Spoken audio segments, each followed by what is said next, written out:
jërë ngeen jëfati mbokk yi ñu ngi leen di nuyuwaat beneen yoon fii ci Eyeafrica TV amaat mbégte dellusiwaat ci beneen édition Good Morning Africa tey di alarba yem ak benn fan ci weeri October 2025 happy new month and of course su amee kuy of course for du ne su amee sax xam naa ne am na ki nga xamante ne dina màggal bés juddam tey di birthday ñu wish wala wish leen happy birthday and many happy returns ñaanaleel bu baax ñu yàgg koy féete yàlla defal leen jàmm bu baax a baax su ko defee nuyuwaat suñu viewers yi yëpp fi ngeen mënta nekk ci biir réew mi ak ci biti réew di ànd ak ñun ci jotaay bi comme ni nga koy defee toujours ñu ngi leen di nuyu bu baax di leen ziar di leen dalalaat ci programme bi comme ni ngeen ko xamee ci biir semaine bi yëpp dañ fi dee ñëw ànd ak yéen waxtaanee réew mi ak tolluwaayam mbégte la ñuy janoo ak yéen si suba bu nekk ñu dem ci waxtaanee li nga xamante ni moo gën a fes xew-xew yi ci biir réew mi ak tolluwaay bi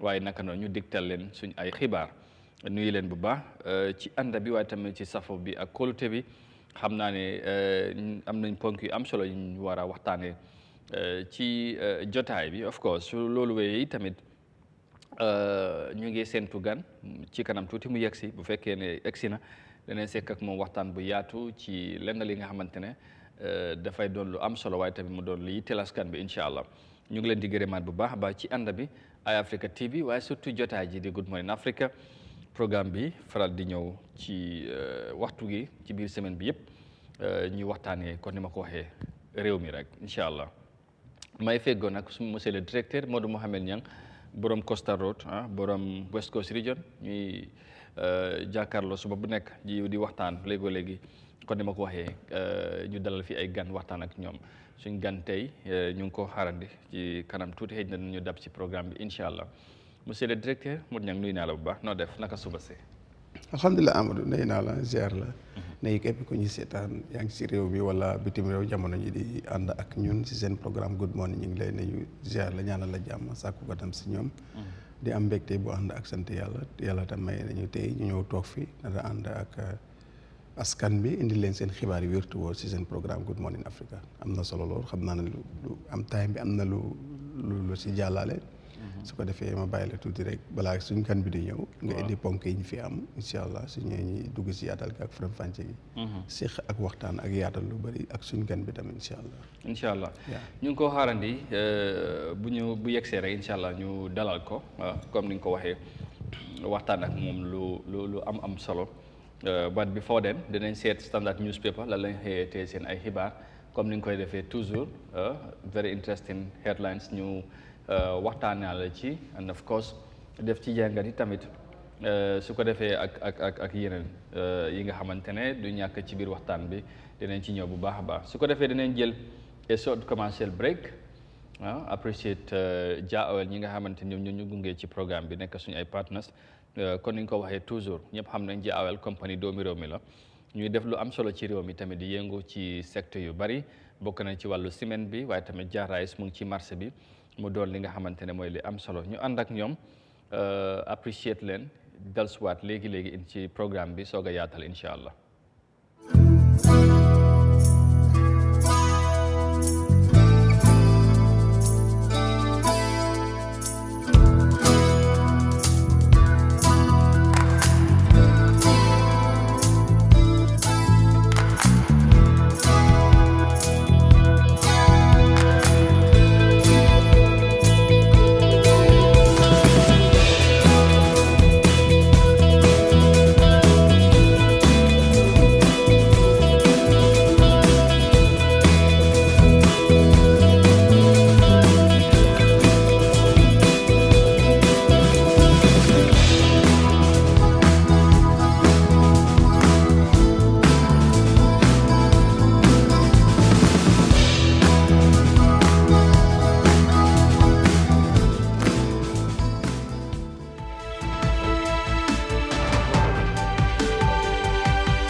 All right, welcome back and thank you very much for joining us.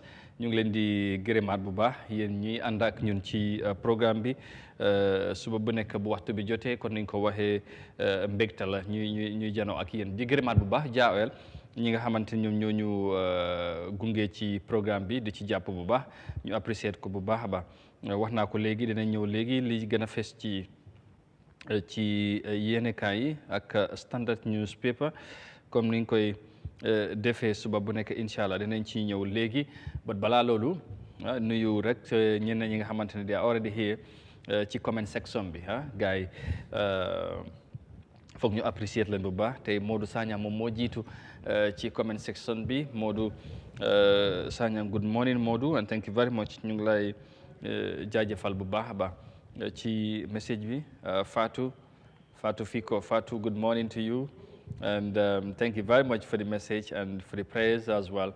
We extend the same best wishes to you as well. And Howard Jallo, Howard, good morning and thank you. And for the love signs and the likes, please never forget to hit the like button. It's always important, you know. And I saw Rugi reminding us yesterday about that. Unfortunately, I could not read your messages. But ñu ngi appreciate bu baax di nuyu tamit Hazin good morning and to you Karamba Saho Mr. Saho good morning to you happy Tuesday and happy new month to you as well ñu ngi lay gërëm bu baax di nuyu Mr. Sulay Mbaye moom tam mu ngi ci Finland as always a keen follower good morning to you and thank you very much for joining us this morning Mod Lamin Jai good morning to you and yeah thank you very much. Yeah, General Nyang is here. No? The Special Captain General Nyang and President Barrow campaign specialist greetings from Cagliari. You know, Munge Italy. Nyunko Nuyu. Yeah, Sar Ismail, good morning. Good morning to you. Who's your son here? Are you referring to somebody in the comment section or Nyang or what? Because man comprendo. Because here Ismail, Sar Ismail. xam nga kay sonam bi nag yow fi ñun ñaar ñu fi nekk xam nga ne yow lay wax jarbaati jàmbur jërëjëf séeréer la wax na dëgg de mu ne ko jarbaati jàmbur jërëjëf naate noonu laa koy waxee rek xam naa understand nga Aja good morning suma jarbaat thank you very much wow Uncle Sal welcome back good to see you again I was just said yesterday we missed hearing from you and good to know that you are here this morning and thank you and you're saying Ismail Cisse you were trying or you were justifying police brutality when asked about Aliba. What's your point now? You misled those innocent recruits. Oh, really? Are you talking about the information minister? They are all in New York. I don't know whether they are back though. Minister UNC and General Assembly. All right. Yeah. So, yeah, thank you, Mr. Fai. Also, good morning, and thank you very much.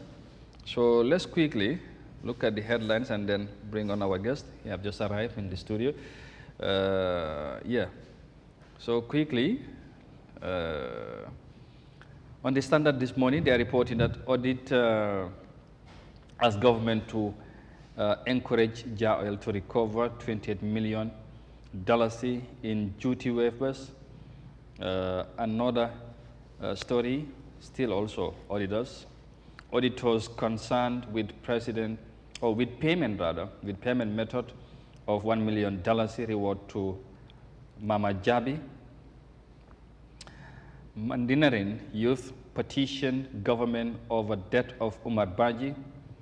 And maybe here the big story today is LG Commission ends. That is the local government commission. Finally, it has come to an end. They have completed their task. A lot of things to talk about. Probably we'll get to that. Barrow urged to act decisively to rescue Gambia. I can see Madi Jobata there. Car dealer arranged for allegedly diverting proceeds. And Dr. Salah claims his properties seized by Jammeh not returned.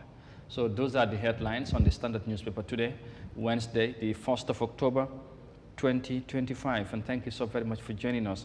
Very interesting.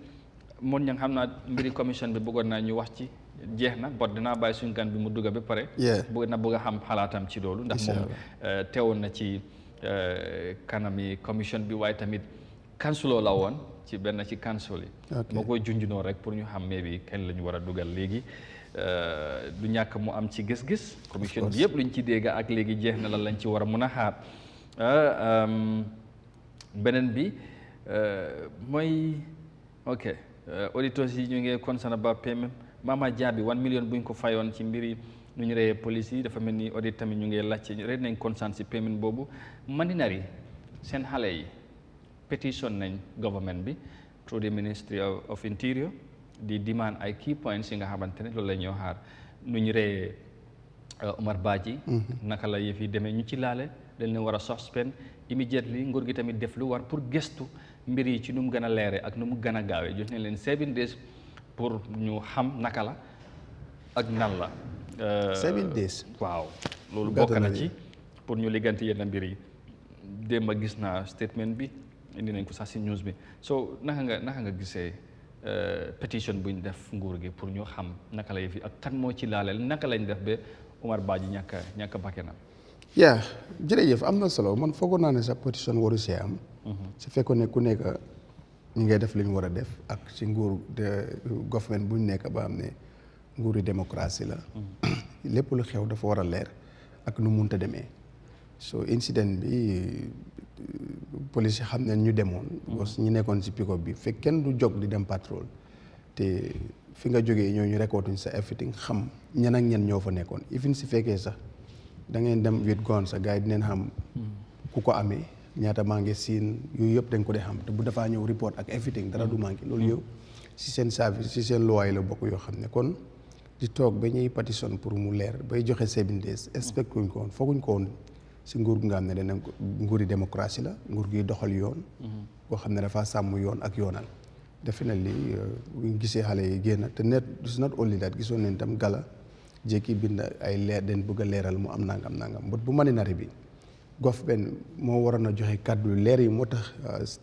bu président bi bu mu génnoon di wax moo tax wax bi ñu bëri si askan bi ñu ngay wax ñu bëri si xamuñ lu mu wax moo tax wax bi am na nu wax bi doon dalee si kaw mbir mi pétition bi mënoon naa ñàkk te nag nguur gi war neen moytu anything lu xew benn pàcc si askan bi di leen wax ne da ngeen war a génn ñi leeral si diiri nangam wala si diiri nangam loolu tam nguur daf ko war a bañ doon dale nag ñu ngi si démocratie ku nekk mën ngaa fasal sa yéene ak sa xalaat waaye nguur tam am na di yu nga xam ne bu ewee décision am dafa war a doy askan bi ba dootuñ soxla sax pour ne nguur gi ne génn leeral nangam te loolu war na mën a am because lii moom fan naa ne li si nekk war na mën a leer because xale bu ndaw la ay jëna boromam so lii pour mu ñàkk a amaat di war na jël exemple si this time ba nga xam ne ni du amaat because na koo xam ne feesul la nekkul dafa taxaw pour xeexa yow amewu dara nga téye nga ko kooku dëgg-dëgg leneen war naa mën a ñàkk si moom ba mu siy jëlee coono bu muy ñàkkee ba kanam so loolu nag dafa war a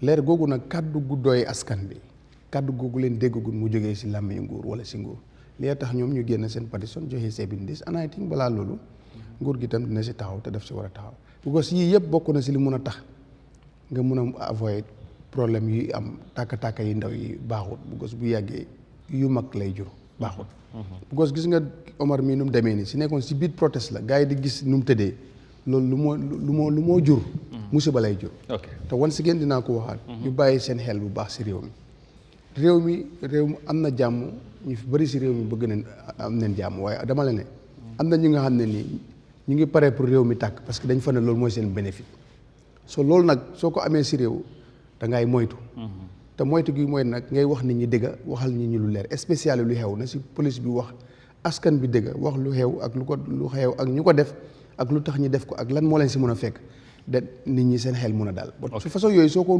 lëmasee nii rek muy indi problème te ñu moytu yi parce que lii si biir protest bu amoon si biir protest nga gis sa morom mu tëdda nga war na la ki ñàkk na ba kanam aleer dootul amati te su boobaa dafa gën a métti soo moo tax yii nii yi ñu war a bàyyi xel la te bàyyi xel ne am na ñu amee essence ak maj pare pour dëgg bi tàgg wi doon noonu na xamuñ leen wi doon noo dem bot nit ñi ñoom am na ñu nga xam ne seytaane rek bu tàkk leen dañoo fa ne si loolu la ñëw dunda soo yàlla nañ si yàlla musal waaye nag ne kilifa yi taxawaay kilifa pour mu leer ak taxawaay kilifteef so su ko defee lépp mën a leer waaw. jërëjëf Modou Niang su ko defee danañ dugal suñ gan bi léegi jaajëfaleen bu baax ci danañ ñëwaat ci headline si Moussa bul wari so nañ jël another break welcome our guest is already here su ko defee nag incha allah ñu dugg ak moom ci waxtaan ci yenn yi nga xamante ne xëy na sax mu ngi ci newspaper si ak li tax ñu invite ko fii incha allah ñu waxtaan ak moom ak yeneen stick around will be right back. Good morning. We are back again to bring you another brand new edition of the Good Morning Africa program right here on Africa TV. place bi ko jox la amat problème du area rek man loolu laa leen wax. ministre boo am naa fa ñoo xam ne bay neen ba bëgg a dee te ay masters leen am te ñu ngi si ministre bi.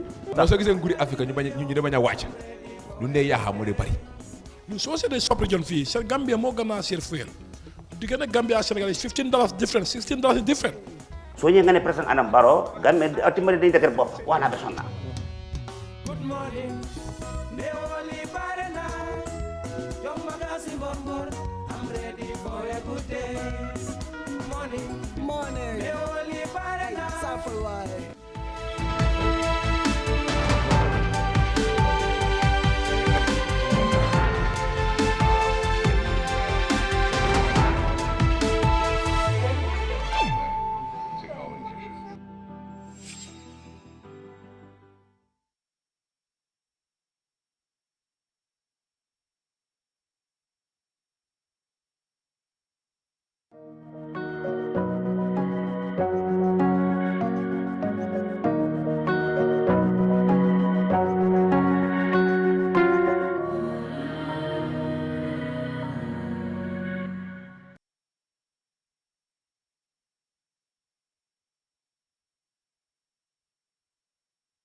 And thank you very much for joining us. This is Eyeafrica TV, and you're watching the midweek edition of your famous and widely followed TV morning show in the Gambia. We are here every week from Monday to Friday, and 9 a.m. is the time when we shall be here to instigate or provoke discussion on some of the pertinent issues and latest development happening in the Gambia. And wherever you are joining us right now, we are saying thank you for coming along, and of course, never feel shy or hesitate to share your comments or contributions with us.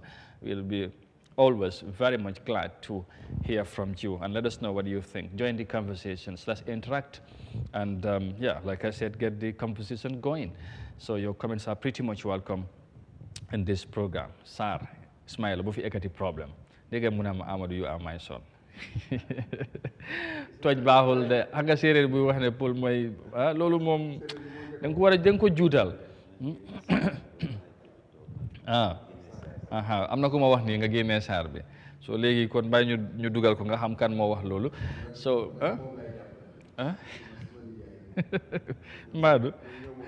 mbaadu anyway ñu jaajëfalal leen bu baax a baax ci ànd bi ak ñun su ko defee tey ñu am mbégte dalal fii ki nga xamante ne mooy National Assembly member bu Serekunda honorable Moussa Thiam moom lañ fi dalal tey war a waxtaan ak moom ci lu bari ci réew mi fu mu toll maa ngi koo wax léegi dégg ngeen biri local government commission bi maa ngi koo wax ne jeex na fu mu nekk nii noonu la ni ko standard indee moom nag dafa jógee councilor nekk député for Serekunda constituency su ko defee London Corner ward la nekkoon council eventually ñu gën a yokk yaakaar bi jóg ko place bi nga xamante ne honorable Halifa Sallah foofu la nekkoon ñu fàttali tamit ci parti PDOIS mooy doy ci la bokk moom honorable Moussa Thiam dinañ waxtaan ak moom xëy na ci kanam bu ñu waxtu mayee sax mbiri parti bi ci kanam waaye li tax ñu woolu ko tey ci jotaay bi mooy mbiri election bill bi nga xamante ne parlement fi nga xamante ne foofu la nekk dañ ko dal di jàllale mooy pass nañ ko fu mu nekk ni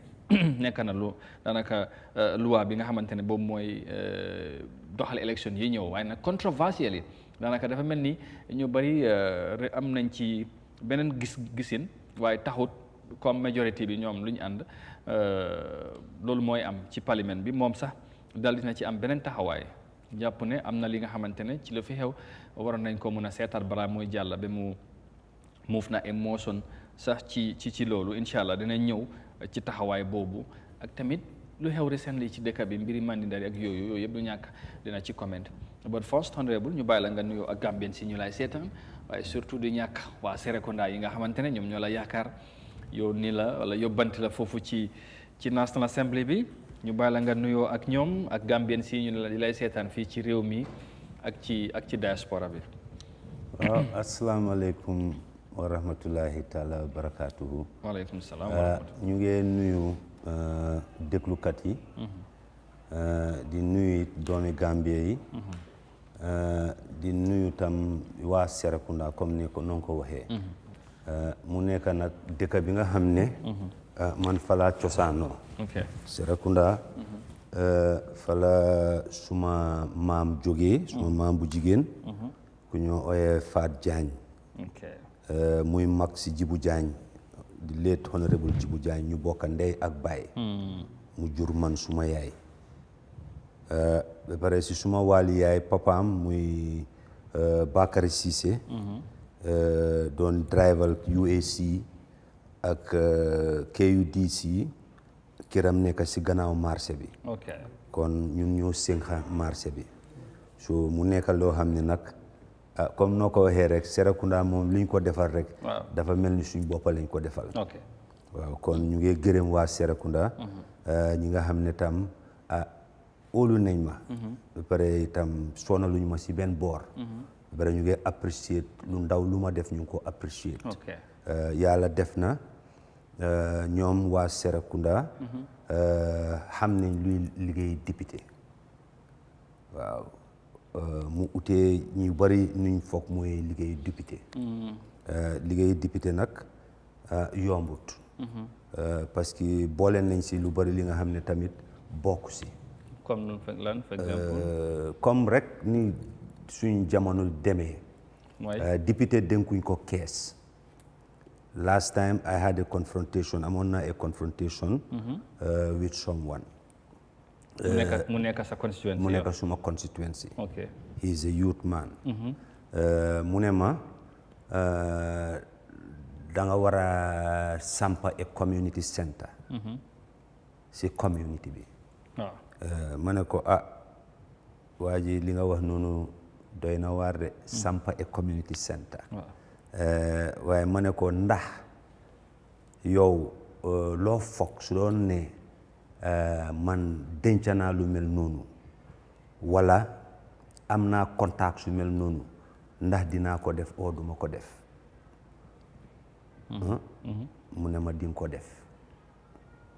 ma ne ko nag soo gisee nag mu yàgga ba tey munuñ koo def loolu mooy yi ma la wax nii. mooy amagul. amuma ko wala gisaguma contact si. but maa ngi advocate for loolu. bokk na si sa plan si yow wala li nga leen dogal was it an election promise la woon wala. it was never an election promise man musuma promise kenn bi ko xam naa ne député joxuñ la kees dénkuñ la kees. député sa salaries nga am with your allowances your entitlements. si biir loolu nga manage si mun a def yenn certain programs. how about the constituency development fund bi boobu. exactly bi mu tàmbali ak léegi foog nga ko fekk foog naa. waaye yokk nañ amoon bi léegi. yow sa côté noo ko nekk di doxal. constituency development fund bi ñu njëkkee ñëw dafa it was 250,000. te jot nañ ko ñetti yoon. 250,000 boobu noonu yow député bi li nga def mooy you identify a project. liñ defoon mooy Serekunda school dañ fa def benn extension pour def ko a hall community hall. so da nga gis ne ñaari disbursement yëpp foofu lañ ko def. so currently ñaari yi ngeen am. waaw ñaari. dañ ko def si that hall.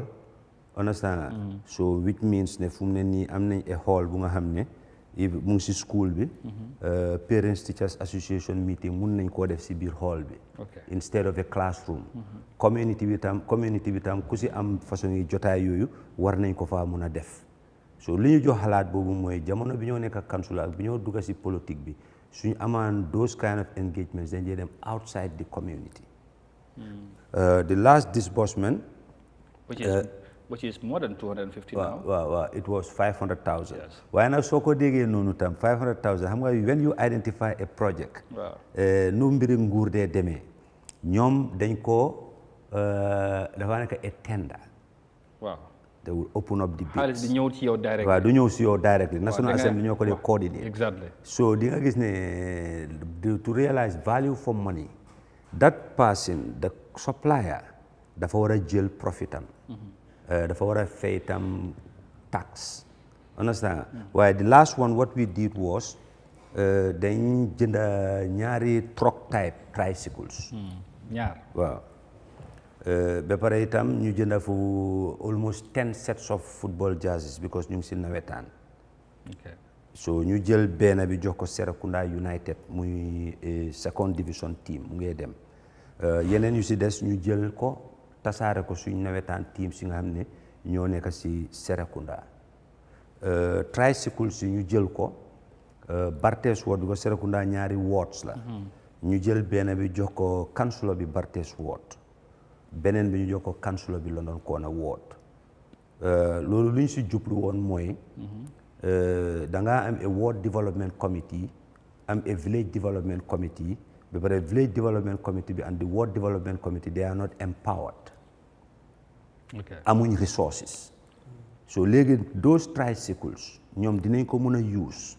yaa ngi understand for instance suñ gisee ne sax boor bi la koñ bi dafa yaaxu te borom kër gi la am na xeer mais nañu xeer dugalante ne ñu dem jël ko transport ko. You understand? At the same time, within the community, and Serekunda community is a commercial community. Mun nañoo employ kenn si seen biir ba pare kooku noonu di leen liggéeyal xaalis boobu ñu see am ñu ko dugal si seen development fund bi ba pare di use loolu as a revolving fund di mun a engage in other community driven projects so loolu lañ si jublu. ok mooy comme tukki yi lay bagage yooyu la wax laaj ko mu ngi koy yeah mooy truck type. waaw mooy yi day eb bagage yi nga xam ne ni sa Amadou sax bu si amoon bu jógee jéemee dina dem eb ay bagage yi taxi te loolu tam loolu ñaari ngeen si am. waaw benn bi Bartes benn bi London Corner Ward. so pare loolu is a pilot project su dee ne def nañ well dinañ mun a encourage other partners. even the corporate industry with the banks su dee ne manage nañ ko ni ñu ko war a manager with their bank account ak yooyu noonu mun nañoo convince gars yi ñu jëndaat yeneen dugal ko si community bi dina create employment ba pare dina create revenue for the community. ok loolu am na solo léegi honorable yaa ngi wax ne waa Serekunda dafa mel ni understand nañ lan mooy rôle député. apprécier nañ la. but am na confrontation bi commencé jóg yaa ngi ko wax léegi am na kenn ku la confront jàppaloo ne bu commencé benn mun naa yàgg mu nekk ñaar mu nekk ñaar mu yokku loolu lan nga jàpp ne moo indi boobu gisin mooy foog nga ne understand nañ buñ déggee xëj na yeneen député yi ñoo def si yeneen constituency xëj na dégg am nañ ay partnership xëj na lobby nañ support here and there wala this constituency development fund ni nga koy implémenté bu fekkee xamuñ te dégg nañ 500,000 mu ngi dem ci ward bu wala constituency bu nekk ci député am. jàppaloo ne bu fekkee ne xamuñ naka la xaalis bi fu moo dugga loolu mooy indi yooyu façonnerie action wala gisin ci li nga xamante ne mooy sa doxalin ak ñoom surtout right now li nga xamante ne xëj na kenn wax na ko du ñàkk moom xëj na wax na ko ak ñeneen te loolu xaw ma ndax yaa ngi koo bàyyi xel. ñu ngi koo bàyyi xel bu baax moom li mu wax noonu loolu ñun looloo ñoo yóbbu. mooy gën a yokk ñun suñu xam-xam si liggéey bi mooy gën a tax ñuy mun a am ay xelaat pour saafaraal yu mel noonu so waxtaan yooyu ñun yàgg nañ si te that's very positive yaa understand so mooy li ma laa rek pour mu leer waxtaan yooyu noonu yooyu la ñooy jël yóbbu ko si néegi député yi because dafa itteel suñ nit yi dafa fulaal suñ nit yi so lii mooy liggéey bi waaye comme ni ma la ko waxee député ameewuloo kees dénkuñ la kees ñaari kees a am benn kees bi mooy keesi nguur bu ndaw gi mooy bu council si beneen bi mooy kees bu mag bi di consolidated government consolidated revenue fund bi taxes yëpp foofu la moo dem bële tam taxes yëpp foofu la moo dem yaa ngi understand mu looloo waral ñu ne ñu xaaj community bi ñu am ñaar si ward bi ñu leen fa toogal constituency bi am kenn ku leen toogal si néegi député bi su waxtaan ñëwee si néegi député bi waxtaan yooyu la ñoo waxtaan te man ku toppa suma waxtaan di nga gis ne man li ma waxtaan mooy naka la ñoo tabaxee society boo xam ne ñun ñëpp dinañ si xëcc dëkk si jaama ba pare ñun ñëpp di government dinañu engage dama ko dee wax soo demee si suñ community si xale yi amatuñ foyukaay yi fan la mooy mbeeda yi si mbeeda yi la ñoo toog si Johnson yi la ñoo toog si koñ bi la ñoo play football di dóor si korgeti jàmbur yi benn Serekunda school boobu ñaata team sa fa play yaa ngi understand léegi nguur moo war a laaj boppam lana war a tax ñun ñuy war a toog di seetaan lu mel nii yaa ngi understand parce que xale yi dafa am foog nga créer yenn certain institutions yoo xam ne foofu ngay tabaxee sa doomi réew nga tabax lañ si jikko bi nga xam ne ak gis-gis bi nga xam ne mooy yóbbu réew mi si kanam kon si gàttal dinaa la bàyyi ñu gën a jekkali waxtaan amul benn problème xam naa ne biri Serekunda rek doyoon na topic programme bi yow ak sa taxawaay ak Serekunda jafe-jafe yi waa Serekunda di dund xam naa yëfi hôpital bi hospital bi ci la bokk doolu jàmba complain nga ci several times yoon yi ñoo fata ambulance bi am struggle accessibility bi nekk problème ak yeneen but xëy na danañ ci ñëwaat next time incha allah boo ci ñëwaatee danañ ci gën a xuus bu baax pour continuer ci waxtaan bi léegi ci local government commission bi maa ngi ko wax léegi standard ñu ngi report ne jeex na bokk nga ñi testify aside from that nekk nga councilor at Kanifing municipal council li nga gis ci commission bi mu tàmbalee from Basse to Banjul révélation yi am surtout ci wàllum nu ñoo dealer with finance and administration lapses yuñ gis yu bëri fa mel nii beneen Gambia lañ gisaat wala beneen council xam nga naka laa ko mën a framer parce que lu génn ñu bëri dañ def leen tiitloo ci yi dégg ci yenn council si lan mooy sa jàngat ci li nga gis and of course ndax feel nga ne eventually after all there was a need pour you sample this commission ni ko sampé bari woon na it was controversial bari woon na witch hunt you know and all that wax nañ ko dégg nañ ko fi but yow bi nga gisee li am ak doxalin bi surtout ban impression nga ci am right now as bi nga xamante ne affaire yëpp jeex na waaw loolu dafa delloowaat suma xel after 2016 soo leen seetee interview boobu mooy 2018 or 2017 mooy woon di parliamentary elections honorable Halifa Sallah bés bu ñu ko nominate mu wax fa lu am solo mu ne administration requires knowledge not common sense yaa ngi understand so di nga gis ne bunti liggéeyukaay yëpp yaa ko fi tudda nga ne the Finance and Audit Act Local Government Finance and Audit Act you have the Local Government Act ba pare nga jógee fa yoo am nga di General Order so liggéeykat bu nekk you should be acquainted with those instruments because moo laa wax fan nga war a teg sa tànka fan nga war a teg sa tànka even ñun mi nga xam ne ñooy represent our communities comme su ñëwee si General Council bi suñ debate ñun dañ ko war a teg si Local Government Act bi ak si Finance and Audit Manual pour ngeen mën a liggéey waaw te bi ma nekkee councilor suma mentor muy honorable Halifa Sallah benn advice bi ma advice on mooy be always guided by the Local Government Act and the Finance and Audit Manual and your consents and love for country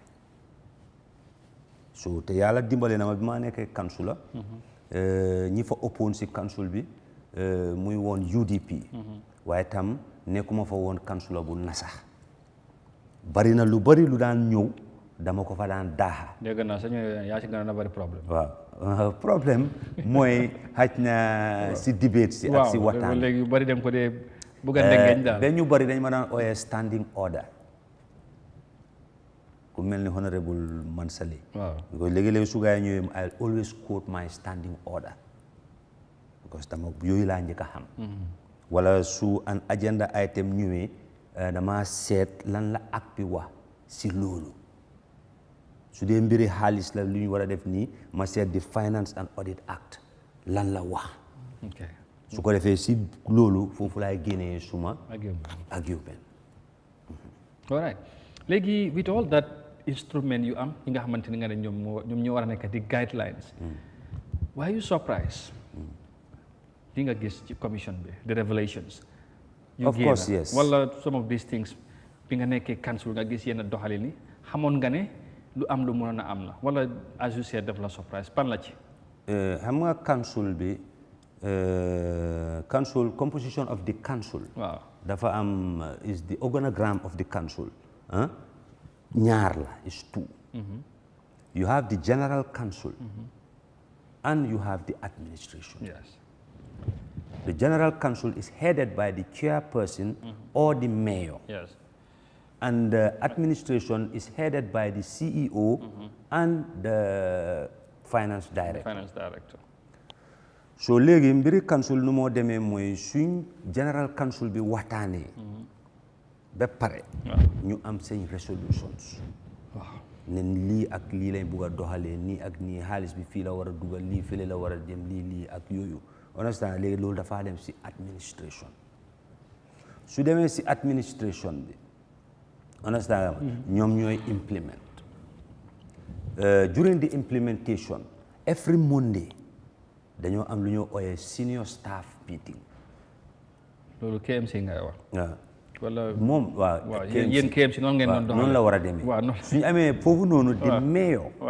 will represent the general council because moo nekk the bridge between the admin and the general council yaa ngi understand so yow tamit finance manager bi or the finance director yow itam you should be acquainted with the manual Finance and Audit Act su ko defee yu bëri noonu nga ko mën a demee exactly man kay loolu leer na man na with all that yi ñu am noonu ak li nga wax ni doxalin bi ak yooyu but lu feeñ ak liñ gis ak luñ dégga fa mel ni dafa utee ak yow li nga wax ni ak wax naa la from Basse to Banjul gis xam naa ne maybe loolu wat lu bëri dégga nga ko wala nga riit ko lu ci génn ci ay doxalin yu jaar yoon surtout wàllu finance ak yooyu ndax loolu nu mu xewee yow foog nga ne da def la bett wala is something is li mënoon a am la because of xam nga li xew mooy soo fa nekkee xam nga ñun niñ jëlee politique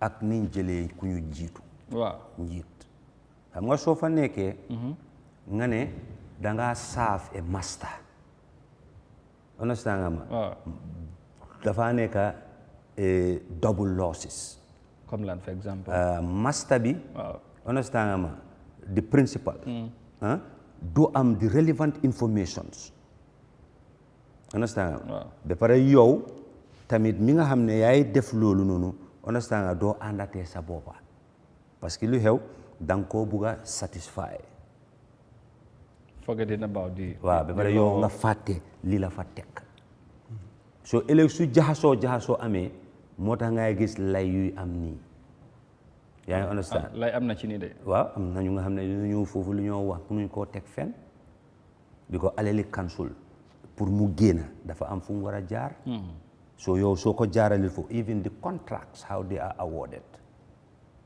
you have a contracts committee understand ba pare yaa ngi gis in some of the councils most of the contracts ñan lañ koo jox ñu leen jege loolu ànduta loi is a conflict of interest yaa ma understand te yow what can you do about it you can only stand on the floor of the general council nga express understand waaye ñoom ñu bëri xamoon nañ ne maybe dañ ko bañoon a gis waaye bés bu mel nii dina ñëw so now you agree there was a need to sampa a commission bu mel nii waaw ba pare tam the central government tam the minister moom itam dafa war di read these instruments mooy the Local Government Act and the Finance and Audit Act.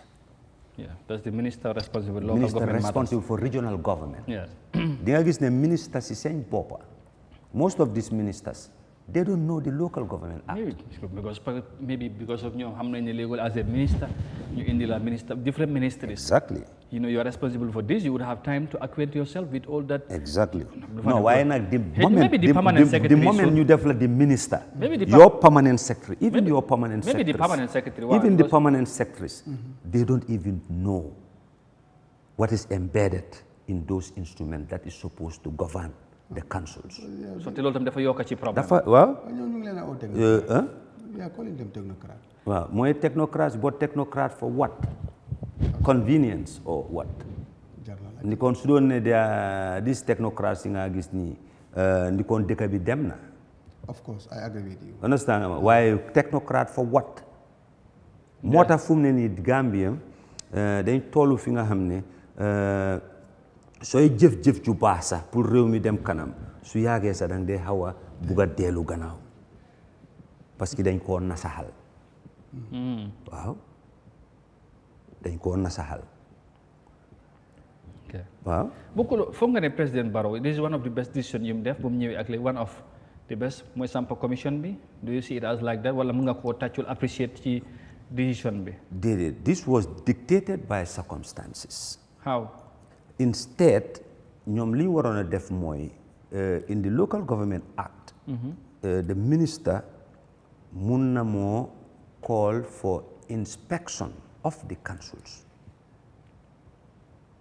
Understand? Wow. He can send a team of technicians to inspect the council, their operations, all their books, even the audit. There was one time a minister mu ne benn council budget naka la dee demee. Minister bi daf dee play a role. He participates in the budgetary process of every council. Because council, once they prepare their budget, then they send to the minister. Minister, dafa war a def the needful. Dafa war a dem go through the budget. Su demee through the budget, any objection bu mu am si budget bi, daf ko war a binda. Mu binda recommendations. Delloo ko waat back to the council.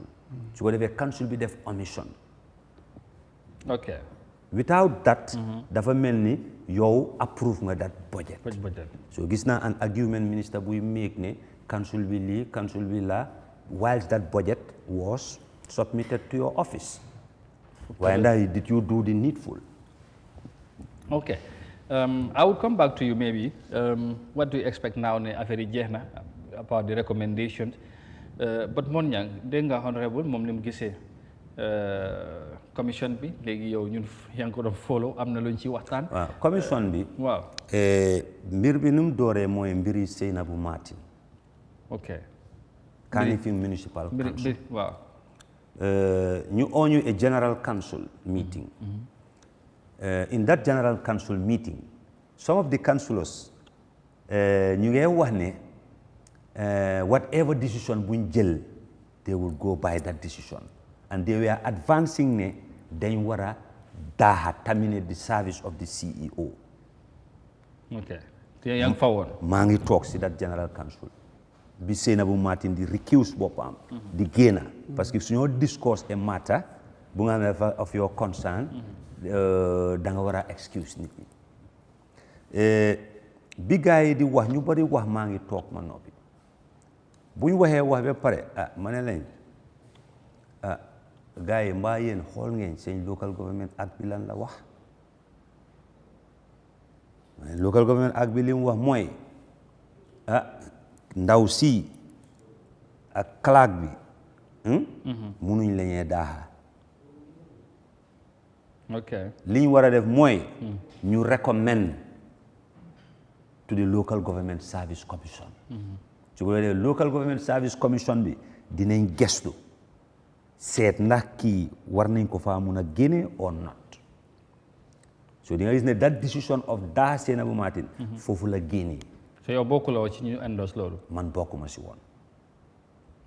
ok so da nga foog ne problème boobu mooy mujjee jur this commission. moo ko indi then after xëccoo nekk si diggante bi then after because of buñ ko joxe indefinite leave ba pare jël some of her benefits ñu dog ko bañ ko koo jox while she was on a suspension understand moom itam mu revolt against that mu dem to the ministry understand so ministry bi si la gars yi soog a ñëw yooyu ne loolu council amuñ ko council bi sax minister bi send an inspection team waaw ñu ñëw pour inspect the council the books of the council understand so bi minister bi sendee that team there was a polemic some of them ñu ne ñooñu duñ interfere ma leen no that's not the dictate of the act. Who was the minister by then?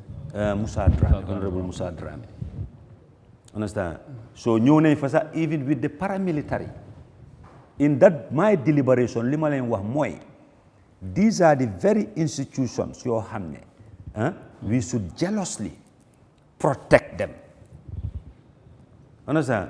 Why only suñu waree toog ñu gis ay paramilitary officers with their guns di ñëw di invade this democratic institution it doesn't tell well.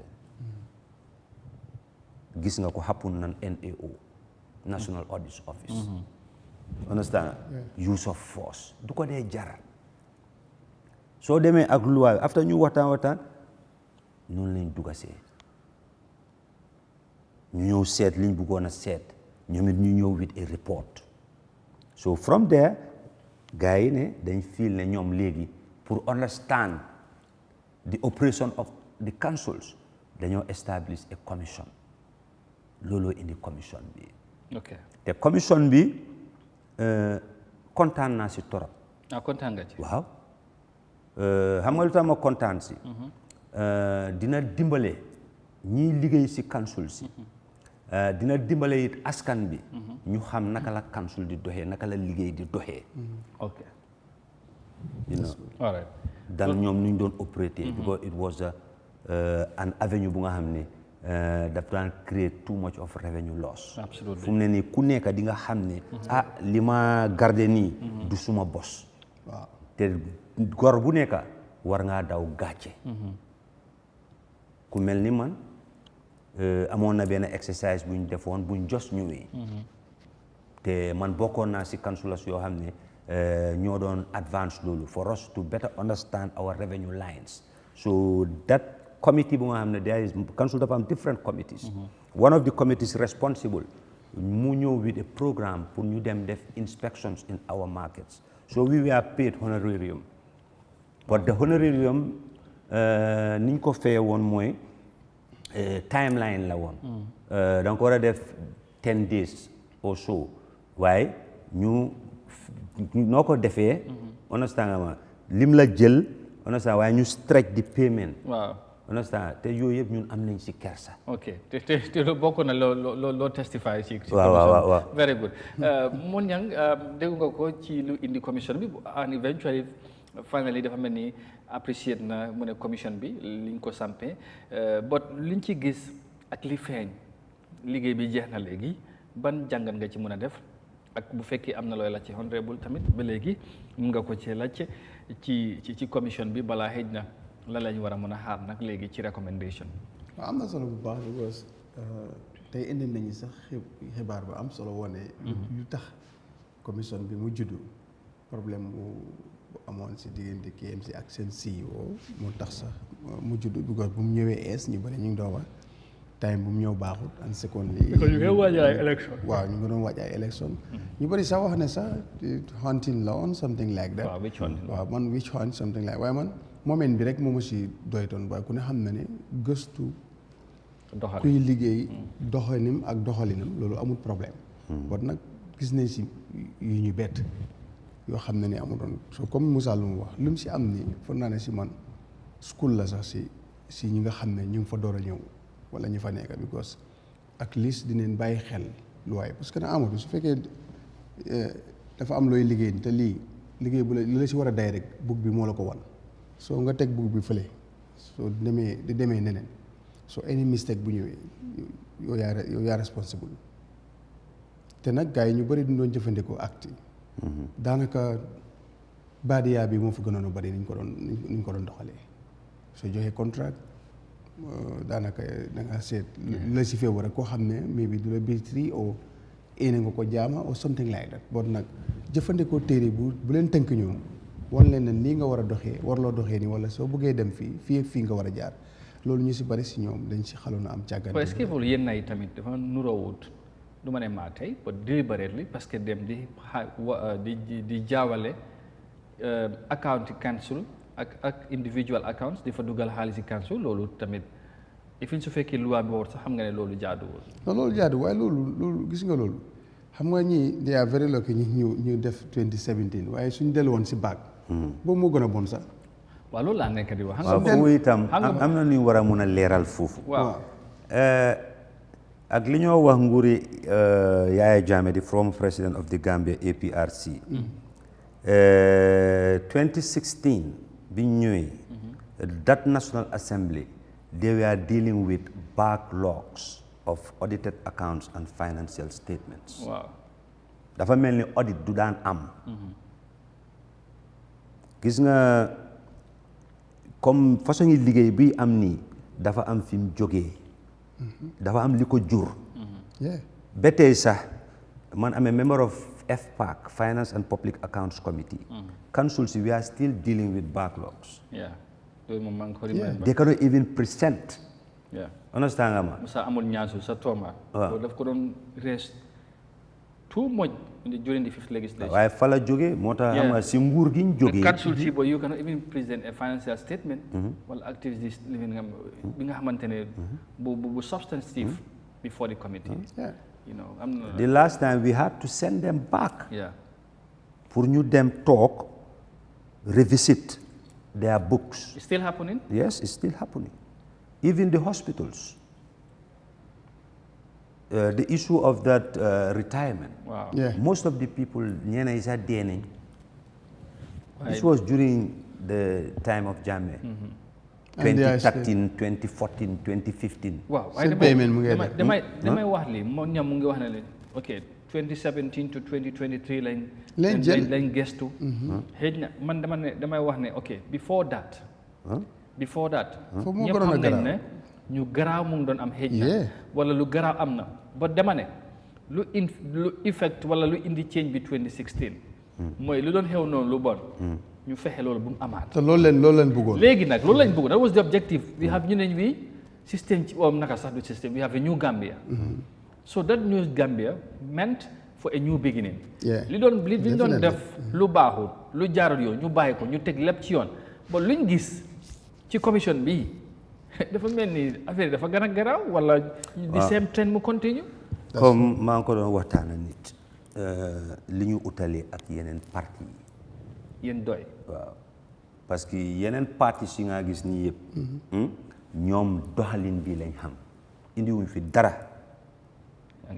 si seen manifesto soo leen laajee indi wuñ fi nothing. That's true. waaye pour doy. I agree with him. pour doy suñ kilifa yi dañ yaakaar dugga si àll bi jëflantee doomi Gambia. ba pare study the economy of the country. Yes. Study our system of government. Understand ñu gis ne it doesn't match. Understand with the needs and the aspirations of the people. ñu ñëw. with a transformative agenda. may ko waaw. parti yëpp indi leen suñu leen indi leen seen manifesto lan leen laa indi benn 10 pages benn 5 pages benn 6 pages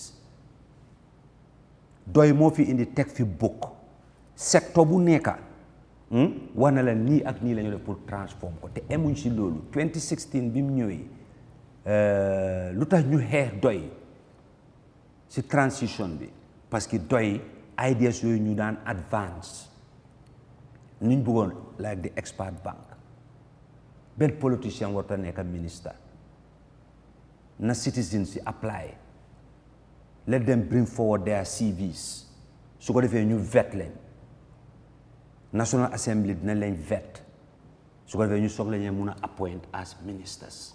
doomi Gambia jàng nañ bari nañ fi doomi Gambia. fekk du nekk political appointment. waaw du nekk political appointment waaye comme ne ni ku ne gis na fii yëpp is political appointment. alors nguuru MPP ngay wax. luy xew nguuri Gambia luy daw fu ne nii.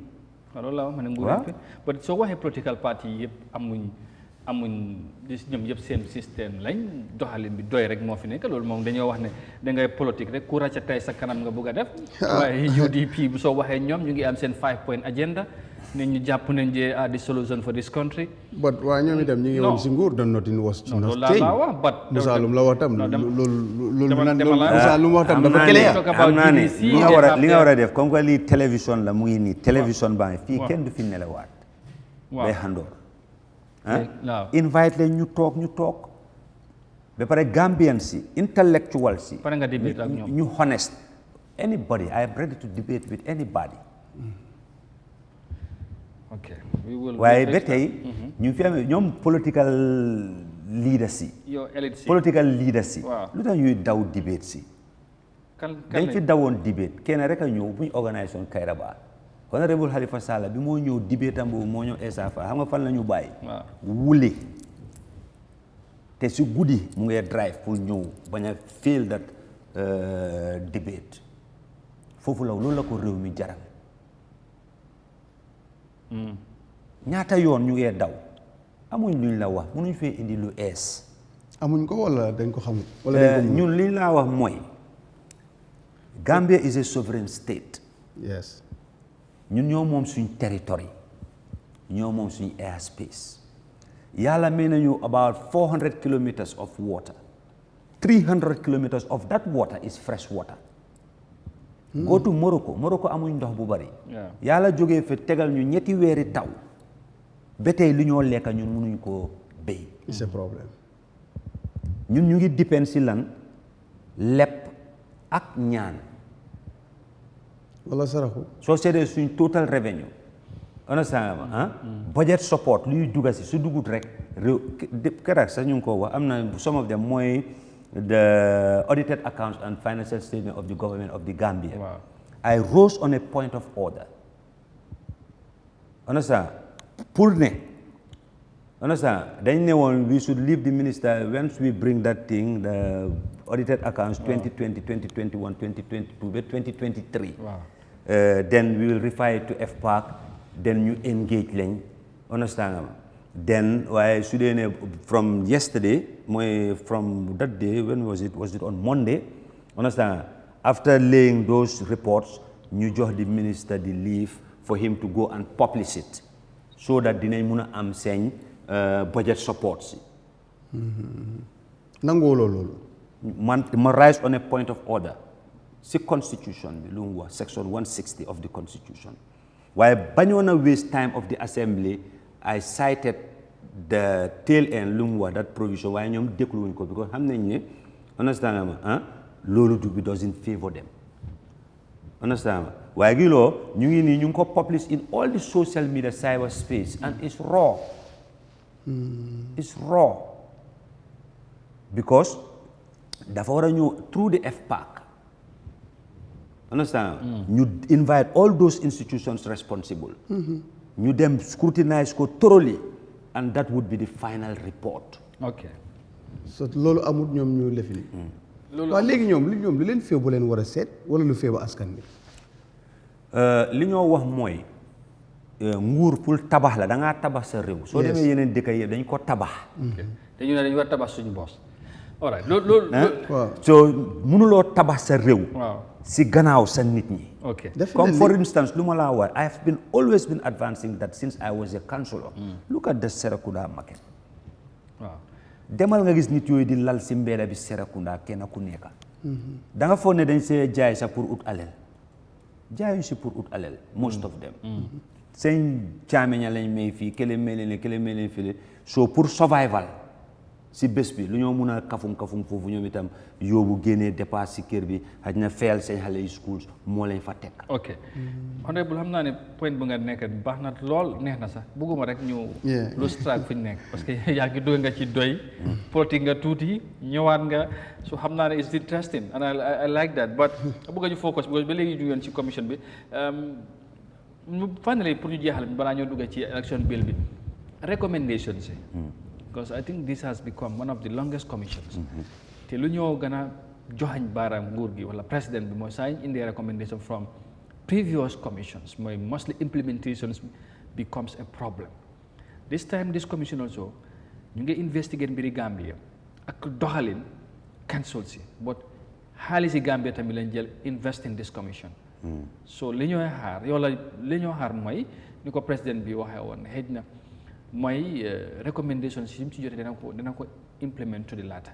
Yow lan ngay xaar this time ndax am nga yaakaar, are you optimistic ne loolu dina am with this commission, and if amut as a naam lan nga bëgg a def pour gis loolu mu am, because du nekk business as usual ni ko dem si yàlla Badara Diouf vice president di waxee.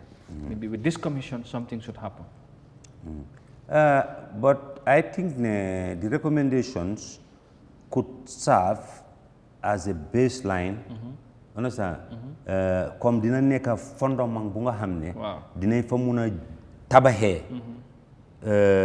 téere yi nga xam ne mooy wone doxalini council. Okay. One, mooy the Local Government Act and the Finance and Audit Manual. Okay. Understand? The implementation dafa important. It is very important. Otherwise, dafa nekk a waste of revenue. Parce que yow yaa ngi dem di leb di ñaan, understand ma, ba pare di jël alal jooju noonu, understand ma, di ko sànni. Sànni comme li nga wax ni rek comme that CRC Constitutional Review Commission gis nañ ko fi ñaata million. The Janneh Commission ñaata million. TRRC ñaata million. Understand? So at the end of the day lana si xew. yaa ma understand? Dafa mel ni sa xaj na jarutoon sax pour nga teg those commissions. Parce que alal jooju mënoon nga koo dugal si lu bari. Understand? So li ñoo expect mooy implementation, yeah, of course, it's very important. Wow. So am nga ci yaakaar this time? Wow, ñu yaakaar de mënuma si am yaakaar because the president awma moom that contact. Understand?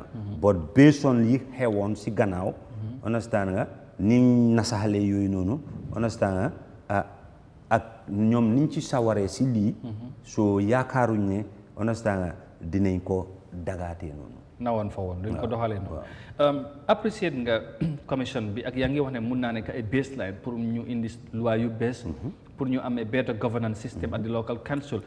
waaye ndax da nga bokk ñu am gis-gis ne wala lan ngay xaar ci recommendation should there be any recommendation for example ñi nga xamante ne dañ toog nangu ne jël nañ xaalis nit ñi ñu delloo xaalis bi wala prosecution wala lan ngay xaar ne wala am na ñi nga xamante ne sax dañ jàpp ne nañ fàtte rek li am ñu ubbee ñu page comme li am na ba pare and we move on maa si ñoom suma waa ji moom loolu la jàpp mu ne ñu format système bi rek moom sax dina ànd si loolu Gambia nu men kay pour lan xam nga man ci lañ gis ci révélation yi am na ñu toog witness ne ok xaalis bi jël naa nangami xaalis dugal naa ko suma account xaalis bii nii fii la war na dugal diw laa ko jox xaalis yu réer dafa bari mal practice yu am dafa bari yaa ngi talk about yu réeral okay exactly so yaa ngi talk about the baseline obviously they will recommend what could be done to have a better operational system bi nga xamante ne council si across the country noonu lay doxee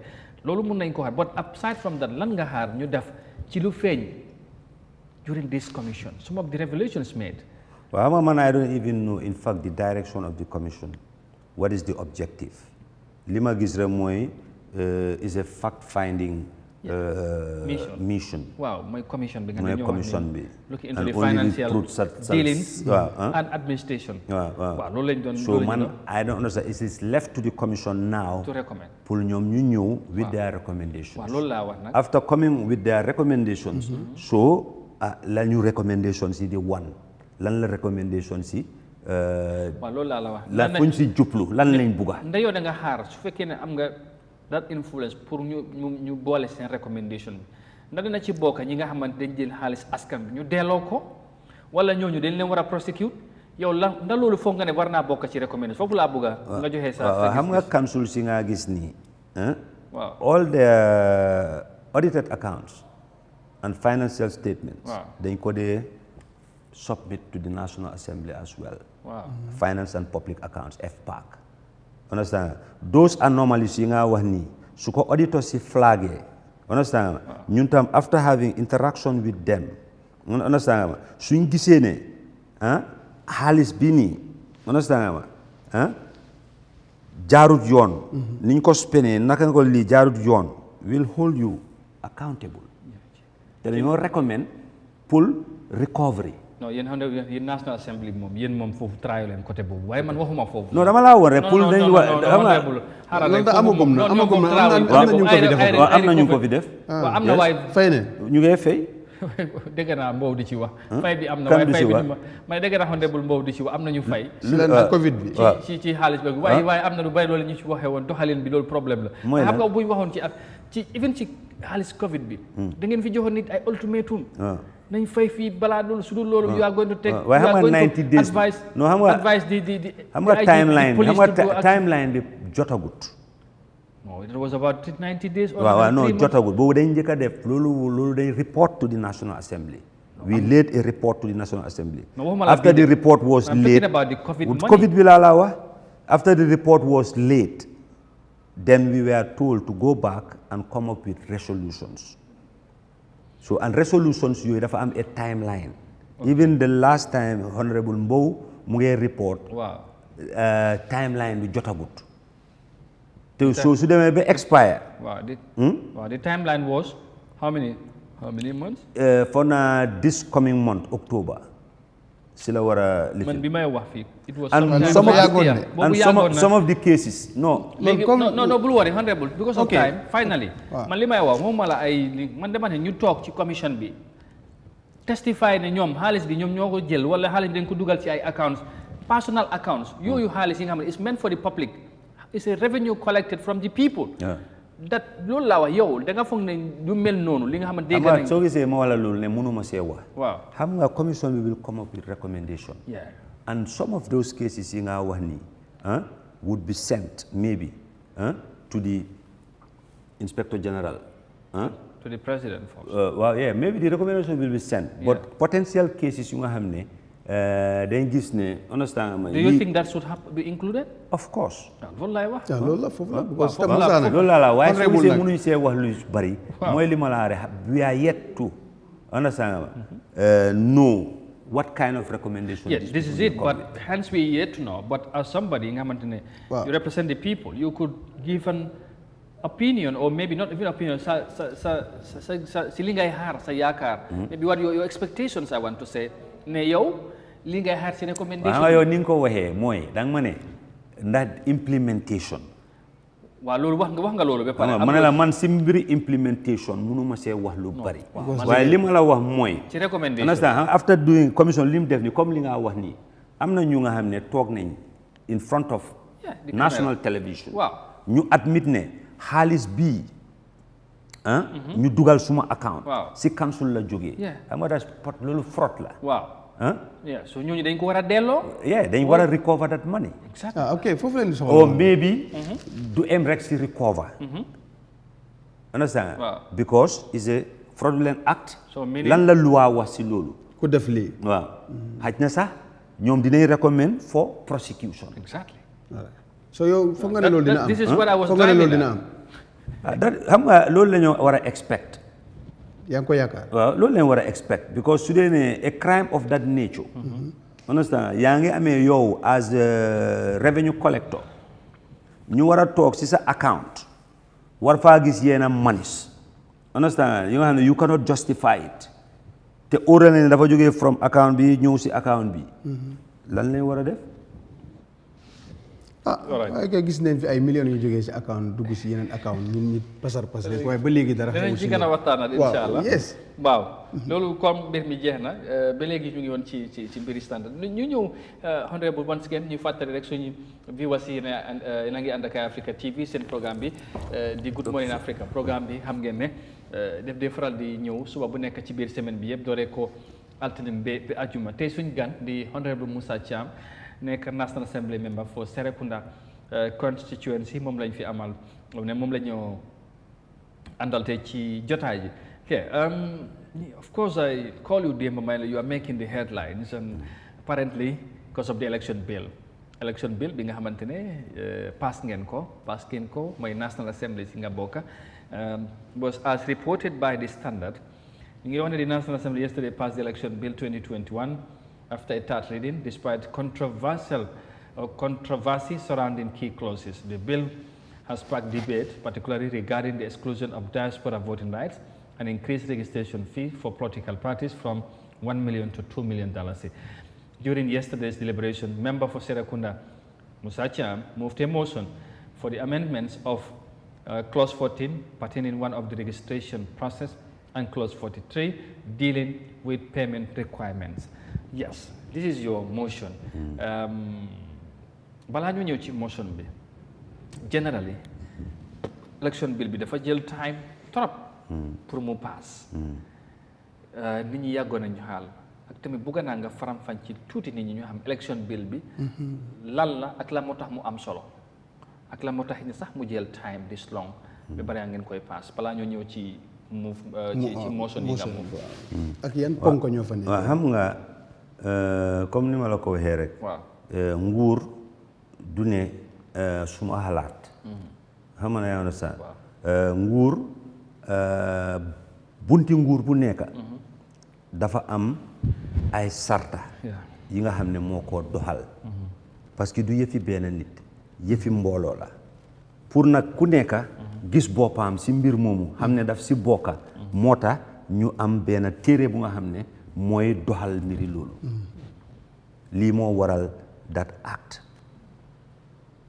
dama understand constitution bi moo jox doomi réew bi kenn ku nekk a political right section 26 of the constitution dafa jox doomi réew bu nekk sañ-sañ understand pour mu woteel nit wala pour mu taxaw laajte place bi so waaye nag place boobu naka lañ koo amee looloo di election bill bi mooy wane bunti loi yi nga xam ne ak sarta yi mooy wane doxalin bi waaw doxalin naka lañ ko war a doxalee ok léegi li tax mu yàgg ci National Assembly bi parce que ñu ngi wax 2021 election bill ba léegi mu ngi soog a paas li waraloon loolu nga xam naa ne lu bari woor a ngeen ci yéen seen biir yéen député yi ci boo leen koy review clause after clause clause by clause gisin yooyu lan moo tax loolu tamit mu am solo ngeen koy defee nu léegi ngeen dem ab diir ngeen taxaw ci liggéey ji ngeen mel ni lu ko fàtte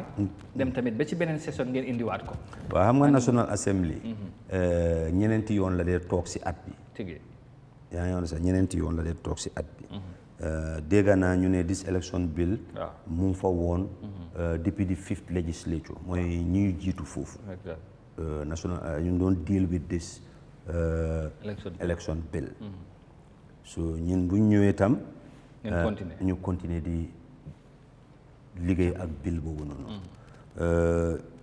committee bi mu nga xam ne moo saytu wàlli regional government IEC ombudsman ñoom itam def nañ seen consultation with nit ñi ñoom it ñu table a report regarding the election bill ñu discuss ko understand biñ ci waxtaanee man soo demee si record si di nga gis biñ teebulee seen report ñu ne payment of deposit dañ ko war a yokk from 10,000 to 150,000 during that deliberation I told them lan nga ñee ragal understand lu tax nga ñee yokk lii from 10,000 to 150,000 registration for mooy deposit payment of deposit for for National Assembly okay understand deposit for presidential candidates tam def nañ ko fa ñu yokk ko councillors ñu yokk ko so man loolu has always been my argument lu tax ñu war koo yokk because lan la loi bi wax loi bi dafa ne every Gambian bu nga xam ne am na at bi understand am na xel bi war naa mun a taxaw élection wate it war naa mun a woteel nit si elections without any unreasonable restriction so now lanay unreasonable restriction soo waree ñëw nga war a attach foofu that deposit because the spirit of that deposit is to see the commitment of that person. Understand?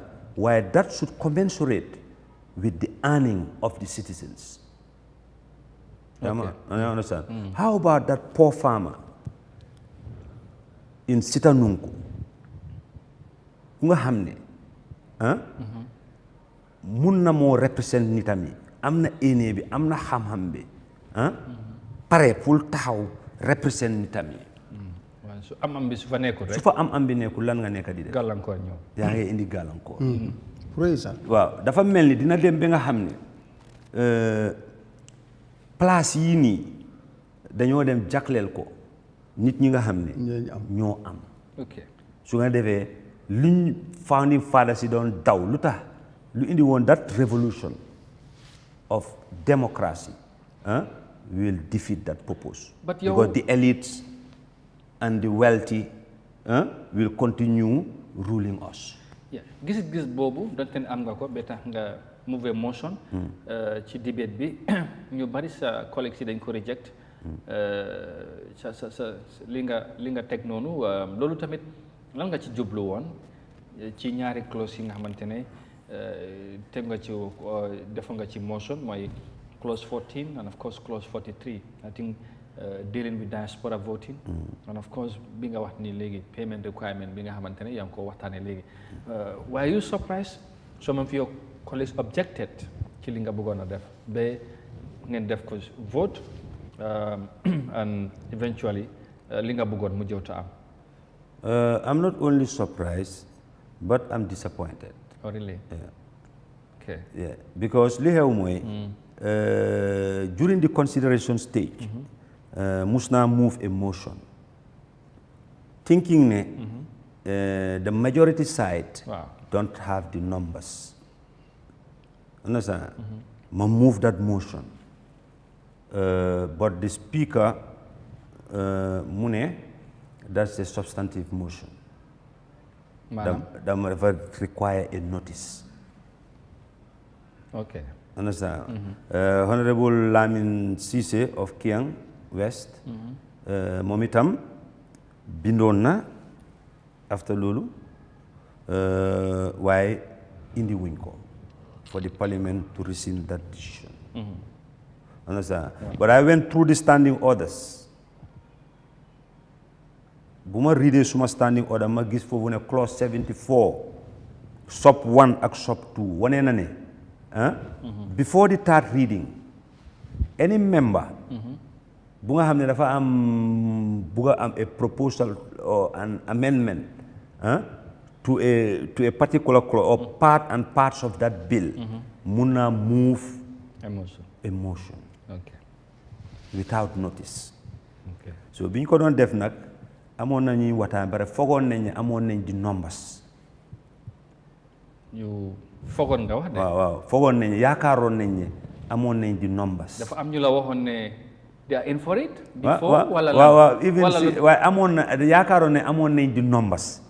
waaye yaakaar bi foo ko teg. waaw waaye den soo ko seetee gi loolu 22. waaw 14 la 14 22. waaw dafa mel ni 40 non 21. ndax da nga am ñu nekk ci majority side bi li la waxoon ne ñoom they would support this motion or what. xam nga mus naa ko in that debate. waaw mus naa la ñuy wax ne la nit ki nga xam ne moo fond sa election campaign te yow kooku nga yaakaar mooy fond sa election campaign. You cannot go against that person. Lo bëgg a wax. Lo bëgg a wax. Wax bi dafa set. wéj. non. xaw ma ne ma leeralal ko. kan lañ foon. xaw ma de. because ñoom ñu bëri ñoom ñu bëri. seen parti ñoom ñu bëri. dafa mel ni dafa sànni rek because foofu dafa. man loolu la ma ko dee xeer wi na dal na moom. xeer wi kay dal na. dama ko dee wax fu nekk. waaw. comme man I have the passion to serve my people. Understand? No, everybody can say that. dama la wax rek su demoon sax bi nga xam ne man dëgg bugga naa pour ma represent suma people bi. Understand? mu am si lu mu demee si taxawal dëgga suma parti bañ maa indi man yaakaar naa ne mun naa indi suma boppa su dee ne ay yooyu la déposit la ay yeneen campagne ak campaign material because wax bi dafa leer waaye am na tamit yow li ngay wax ni yow wax bi dafa leer soo toppee proceedings yi di nga dégg ñoom ñu bëri liñ laa wax mooy ñu ne Samba party yëpp dañ bugg a taxaw waaw loolu ci dafa cost IEC a lot of money and what is a deposit xanaa ñoom ñooy jox deposit du xaalis yi IEC deposit da nga ko faa teg soo amee a percentage of the votes cast dañ la koo delloo yeah but it's a mechanism of regulation sort of not every comme ni ñeneen ñi ko every tom di gan xarit ku nekk dem because of the waaye yow sa constitution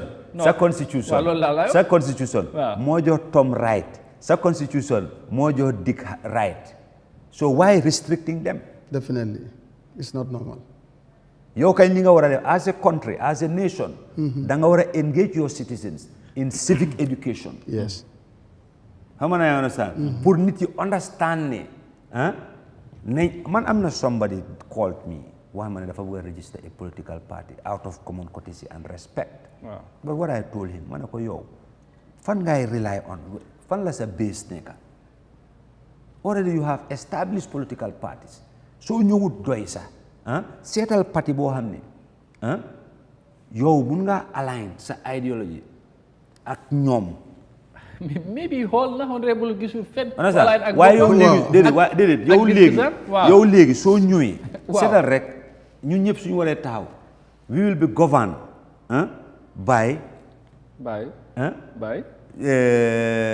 on popular votes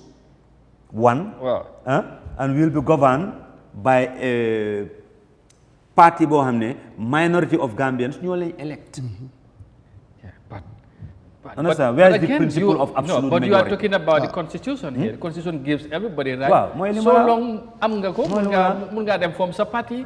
So that's also you have the liberty. lola ma ne moo tax ma ne la léegi loolu man suma advice la to that person waaye since ne lii la constitution bi wax ñun nag ñoo war a eew kenn ku si xam sa boppa ku nekk mun naa foog a dina wax ne dama bugg a dem taxaw Samba mun a fay Samba fooguloo na léegi ne at least soo amee these 2 million waaye yow léegi bàyyil xel political parties yi understand nga seet fan nga mun a dem bokka waaw boo xam ne méngoo na ak yow li nga xalaat ba bëgg a samp parti understand parce que ñun ñëpp loolu ñu dugal ci parti yu nekk honorable boole na fi political party yëpp mu ne ñoom yëpp amuñ dara lu uti ak luñ ak bu xanaa doy bi mu wax fii ñoo fi am li nga xamante ne parce que ñoom li ñu amee ñun li ñu wax mooy ñoom li ñu amee mooy ñoom li ñu amee mooy lan lañ amee mooy la li ñu amee mooy ñu ngi koo dégg ñoom it neen ñooy ñëw taxaw si rajo honorable lan la kay amee li ñu amee mooy farleel ma fal ma su ma fa nekkee yooyu itam nga ñu séedoo lu ñoom national cake lañ ko ooyee yaa ngi koo dégg si seen waxtaan ni lii national cake la waaw ku ne moo ci bokk déedéet su dee ne national cake la waaw ñoom nuñ ko partagé duñ ko partagé noonu ku nekk na danga si am cër waaw loolu laa wax partagé bi kay boo farlee waaw soo warloo faral pour am mun war see mun a am cër loolu nag du yoon de understand cake national cake ale li ñu ànd ak yow rek kese loolu tuddatu national cake di loolu tuddatu national cake loolu kay du national cake loolu kay da nga lañuy gis loolu si fekkoon a doyee ko de dañu war a doy cake da nga lañ dee gis ñoom ñaan man suma boppa dama dee gis ñeena si ministre yi sax nga ñëw taxaw si podium boobu noonu mu ordonné li nga wax yëpp du intérêt si askan bi waaye li nga wax yëpp pour yow si taraanga boobu nga nekka ndeysaan loolu laa wax loo te ñi ngi koo wax ndaw lu bari nag xam nañ ne li nga la ñuy wax waxuloo ko ngir dara ngir place boobu nga téye waaye da ngeen di mujjee nangu li mu wax naka lañ ko nangu su dee ne subject nañ ko parce que ñoom seen boppa dañ fa am ay nit yu lañ fa toogal suñ ko nee nañ leen ko vote ñu vote ko ñoom seen nit yooyu ñoo la ñuy votal donc nekk ne daal tey gis naa NPP nga nekk di attaque nii rek not ne waa NPP because NPP is the majority foofu exactly moo tax ma wax waaye li ma bëggoon a xam waaye dama laa ne even time coalition bi 2016 after bu ñu fa daaxee doy gisoon nañ ñeneen fekk sëy baa ngi ne ñu ngi ko ooyee ne ñoom sa sëy lañ ko ooyee yaa ma understand waaw bi sëy bi tasee waaw waxkat yi dëgg suñu jógee wax ñu la ñuy suppress ok tey ñoom ñooñu noonu wàcca nañ si boos bi naaj baa ngi leen bugg a rey béréb bi sori na runga bi tàng na ñu ngee wax te waroon waaye doo itam ñu ngi si runga bi ak naaj bi di. ñun dañ si teel a ran. kon yéen a njëkk si naaj bi. waaw ñun miin nañ ko. ok ñun miin nañ loolu. léegi ñan ñoo nekk di wax. ñan la nekk di wax yaa ngi koo dégg fu nekk la gaa yi nekk. mooy ñan. fu nekk politiciens yu nga xam ne ñeneen yi sax politiciens yi coxeur lañ.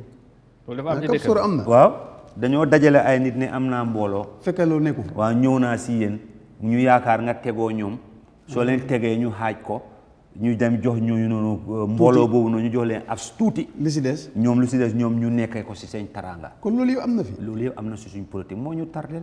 ok. ok waaw Amadou balaa. ci election bill bi lañ nekk de. xam naa ne 6 ak 9 bi la waa ji di wax.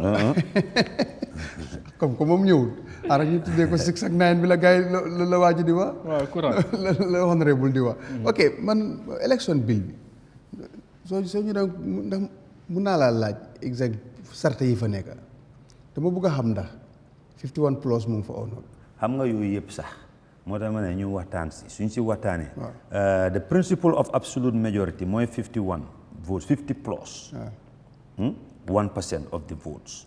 mooy absolute majority. understand. so lii la na ko indi si election bill bi. mu ngi fa. is there. mu ngi fa. raw gaadu dafa génn. No, that was in the constitution, sorry. All right. It was in the constitution. It was in the diaspora voting I want to talk about. léegi lan moo fa nekk that amount, payment. waaw mu fa sax boobu mu fa xam nga mu naka la nekkee foofu.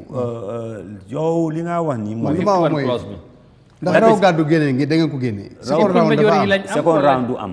kon loolu jarul pass loolu du bill loolu du election bill. loolu nag muy woon si constitution. waaw mu ngi fa woon 2024 draft bi mu ngi fa woon. even mu ngi woon si 1997 dafa génnoon foofu draft constitution boobu su romboon. then there is a provision in the election bill bu nga xam ne mooy the registration of Gambians and Gambian diaspora voting. understand because ñoom boobu la gars yi omit dañ ko delete. mooy clause 14. waaw dañ ko delete. waaw so su doon ne. dugal nañ ko. bële dugana de constitution. draft constitution. ndi ko automatically. diaspora bi dañoo vote. ban draft bu 2024 ou 2020. bu 2024 bi. biñ yàggee bu ñu yàgg a sànni nii. bu ñu sànnee bu yàgg. ok kon daanaka it's nothing change in this election bill bu jàll. non maybe but daanaka la fa nekkoon rek moo fa nekk. su dul lan amendment mun na am diggante fi election for the 1997 loolu any member mun ngaa ñëw. with that proposal pour ngeen dugal di 51 plus. any member ndax gars yi mu ngi si seen xalaat. waaye xam nga soo moom sax mu ne any member moom mun na ko. waaye soo seetlee the composition of the National Assembly. understand because the constitution boobu noonu dafa takkoon di président baatam bi. mooy ban. the 2024 mooy 51% bi. waaw. understand boobu dafa takka baati président bi. président bi moo ko indi nag naka lay indee lu ko takka baatam. moo ko xam because of maybe pressure external pressure because it was a demand before 2016 looloo waraloon even di GOFA bu ngaa dégga opposition si bu ñëwee together these were the electoral reforms you guys don't advocate for. understand nga waaye naka la loolu takkee baati président. naka la ko takkee. ku nekk gis na ne lan la fi mujjee wax statement am moom xam nga daf doon wax ne du mun a ñàkk a contest because pateem bi. dafa dee du dégg. waaw. so léegi am na limite bugguñ ko fa. waaye they've just played to the gallery. ñu dimbale lañ firi seen buum bi fu mu ne nii 1997 constitution bi lan la wax mun na faa toog for the longest time. yeah of course there is no time. te ban opposition party at the National Assembly or opposition member of parliament moo mun a ñëw indi loolu waat foofu. do you have the required number? Can't you call for an amendment of the constitution? Even you call for an amendment that in a romba, you don't have the numbers. Okay. It will be subjected to a vote. But based on what we heard from the ruling members, they are also interested and ready for that 51 majority. Malako, so over in the one next week. And so over in the one next week. Wow. Most of those people, they would vote against that. Oh, really? Really? Honorable, so lu tax yéen ñi nekk ci penc ndaw yi rek yéen a agree registré ñu 2 millions why? Boobu noonu dina ñëw xam nga man election bill bi lu bari laa si xeex Understand? So why 2 million? No, even sir, nomination of presidential candidate. Constitution mi lum wax mune any member any candidate mu wax ñata nga wara am ci region si. Yes. Mu set ko the base. All the time you should be acquainted with the instruments that governs you. So the government guys said in when a bill comes, read all the constitution, lan la wax. Whether it's in conflict with the constitution or not. Today it's in conflict with the constitution, mun nga daaxal loolu. So ñoom ñu ñëw ñu ne candidate bi pour dafa war a am constitution bi lu mu wax mu ne 5,000 registered voters. Sa nomination. Fura ya binan nañ ko ñu ne member of Serekunda caption bi la faté xam nga naka parliament to make a U-turn. Waaw gisoon naa boobu. Waaye boobu noonu sax during consideration stage bu ñu ko waxee ma am a proposal dañ bëggoon a suppress suma kaddu waaye ma bañ ñu dem si biti ma wax ko AG ma ne ko read this provision of the constitution because dafa ne a candidate must have at least 500,000. Now you cannot increase it. Definitely. Dafa ne file passé Banjul $10 bi. At least $10. So ñëwee nga am $10 da nga war a dafa la war a yóbbu Banjul loolu la loi bi wax. So gars ngay ñëw boo ko ekkati to 10,000. Xam nga mooy yëfi soxore yooyu noonu. parce que léegi soxor moo si nekk wala ragal. Ragal ak soxor mooy ragal rek xam nga soo ragalee sa mbur. waaye loolu tam waaye Jammeh daf ko defoon 2016 ragal. te Yahya te loolu moo ko fi génnee. waaw waaye bare bu ñëwee bu coalition government bi ñëwee. dañ ko génnee dañ wàññee loolu yëpp. from 1 million to 10,000. waaw waaye ñoom ñu ñëw léegi from 10,000 to 2 million. ñoom ñu ñëw léegi ekkati ko lu Yahya Jammeh li fi noonu kon ana ñoom lu ñu doon xee. waaye ragal kan la ñoo ragal. ragal kan. bu leen ragal. lan la ñoo ragal. waaw kan. lan la ñoo ragal ndab bi tuuru. ban kan moo koy tuur. ndab bi. waaw kan ku ne mun na koo tuur. non ku ne moom. xanaa yow gisuloo ku ko fi mën a tuur amul. kay waxuma gis da nga gis ku ko fi mën a tuur wala. ndab bi daal. honorable kay laa bëggoon mu wax ne diw moo koo tuur bu dee ñoom la. yow ndax gis nga ñu fi mën a tuur ndab bi. ragal rek. ñi fi mën a tuur ndab bi soriwuñu. mooy ñan doy. ñun ñu ngi nii mun nañoo tuur ndab bi. mun nañoo tas mbapat bi. ok. yéen amagul leen candidate ba léegi de. du ne amagul xam nga candidate moo tax ñu bëri ñu ngee wax. xam wala xam nga soo xamut lu dee goban si loo mun a nekka. loo mun a nekka. candidate mu amul du problème élection des na nag. loo mun a déglu ma xam nga suma raka ji Dudu Dia. dama dégg. maa noon seetaan fii benn bés. waaw mu ngay advice nit ne ko si loo nekka dafa am téere bi nga xam ne. mooy amee doxalin bi. waaw xam nga dafa mel ni rek an organisation bu nekk you have a constitution. yéen a ngi koo dégg even drivers union ñu ngi oote AGM the general assembly ñoom ñoo dee elect. how can you go and elect outside of the national the general assembly. congress amut loolu dégg la waaye dañ ne political party yëpp fu mu nekk nii xam nga dama dégg lawyer Ousainou Darboe di wax loolu. xam nga ñoom usually ñoom tamit by this time dina fekk announcement they have their law. I'm just giving an example. I'm not saying Doi is a similar party. No, xaaral rek exemple laa bëgg mu ne sooy dem ci làmb wala nga am combat wala nga dem bëre ji. ñi nga war a bëreel yëpp ku nekk génne nga sa mbóor.